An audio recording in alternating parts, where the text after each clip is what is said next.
Hello friends, welcome to One Style Cooking.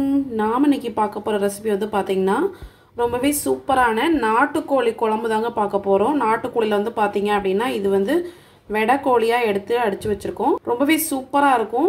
கண்டிப்பா இந்த மெத்தட்ல நீங்களும் ட்ரை பண்ணி பாருங்க. வாங்க எப்படி ஈஸியா டேஸ்டியா செய்யலாம்ங்கறத வீடியோல போய் பார்க்கலாம்.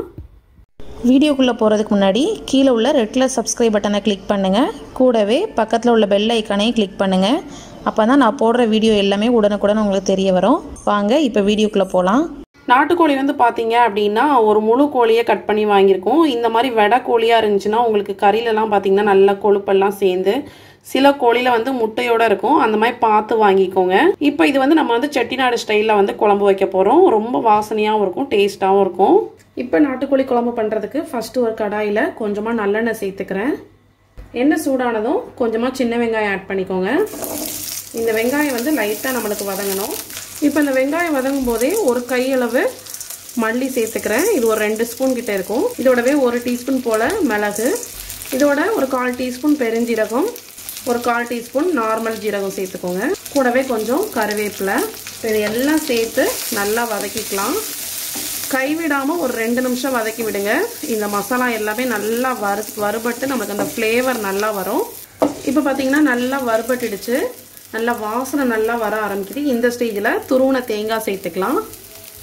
இந்த தேங்காயும் சேர்த்து நல்லா இந்த ஆயிலே லைட்டாக வறுத்துக்கோங்க.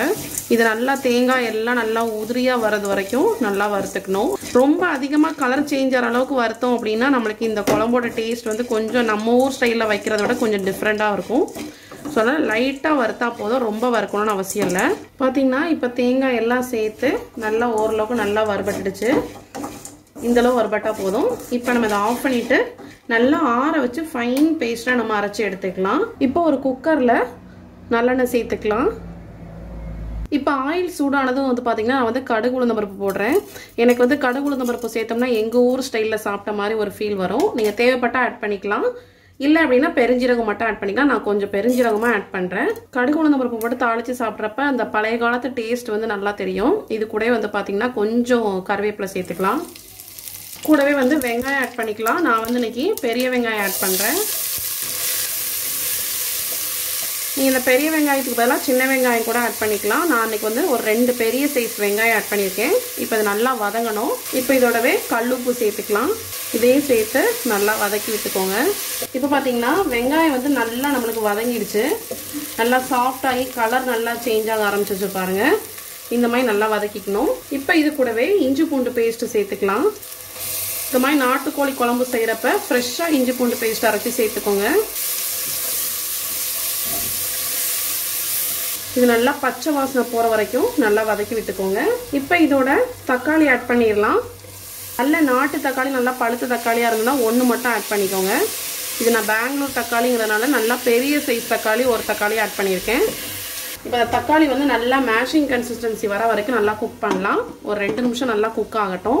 பார்த்தீங்கன்னா நம்மளுக்கு தக்காளி எல்லாம் நல்லா குக் ஆயிடுச்சு. இதை நல்லா மேஷ் பண்ணி விட்டுக்கோங்க. இப்போ நம்ம இது கூடவே மசாலா எல்லாம் ஆட் பண்ணிக்கலாம்.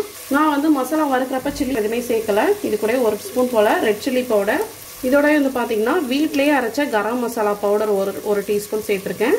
கூட கொஞ்சமாக ஆட் பண்ணிக்கிறேன். இதோட வந்து பார்த்தீங்கன்னா வீட்டில் அரைச்ச குழம்பு மசாலா வந்து பார்த்தீங்கன்னா மல்லி, இது போக காஞ்ச மிளகா, மஞ்சள் எல்லாம் சேர்த்து அரைச்சது, அது ஒரு 1.5 டீஸ்பூன் ஆட் பண்ணிக்கிறேன். இப்போ இதெல்லாம் சேர்த்து நல்லா மிக்ஸ் பண்ணிக்கலாம். இப்போ இதோட நம்ம ஏற்கனவே வந்து வாஷ் பண்ணி வச்சிருக்க நாட்டுக்கோழியை ஆட் பண்ணிக்கலாம். இதையும் இந்த மசாலாவோட சேர்த்து நல்லா மிக்ஸ் பண்ணி பரட்டி விட்டுக்கோங்க. இப்போ இதோட நம்ம ஏற்கனவே வறுத்து அரைச்சி வச்சோம்ல அந்த பேஸ்ட்டையும் சேர்த்துக்கலாம். தேங்காய், சின்ன வெங்காயம், அது போக மிளகு, ஜீரகம் எல்லாம் சேர்த்தது. தேவையான தண்ணி சேர்த்துக்கலாம். சில பேருக்கு வந்து பார்த்தீங்க அப்படின்னா நாட்டுக்கோழி வந்து கொஞ்சம் குழம்பா ஊற்றி சாப்பிட்றதுக்கு ரொம்ப பிடிக்கும். ஸோ அந்த மாதிரி உங்களுக்கு வாட்டர் லெவல் எந்த அளவுக்கு வேணுமோ அந்த அளவுக்கு சேர்த்து நல்லா மிக்ஸ் பண்ணிக்கோங்க. இதெல்லாம் சேர்த்து மிக்ஸ் பண்ணிவிட்டு உப்பு மட்டும் தேவையான அளவு சேர்த்துக்கலாம்.